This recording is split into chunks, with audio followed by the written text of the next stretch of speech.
علاش تظلم في الناس؟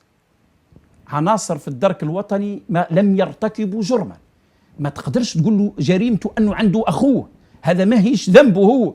لم يجدوا عندهم مخالفة واحدة، لم يجدوا في تاريخهم في الدرك الوطني حتى يعني بروسي واحد تورطوا فيه ولا شيء نضاف. حققوا لهم في ممتلكاتهم ما لقوا عندهم والو، كانوا حابين حتى إذا لقوا عندهم ممتلكات يصادروهم لهم ظلما وعدوانا، ولما ما لقوا والو هم بداوا يتلعبوا لهم حتى في حقهم القانوني.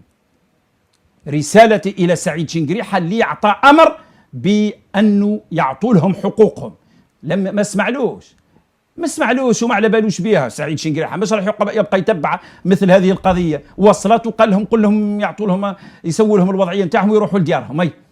خلاص ما داروهاش وراهم خليهم معلقين. أعطاوا لهم الرادياسيون نتاعهم مؤخرا في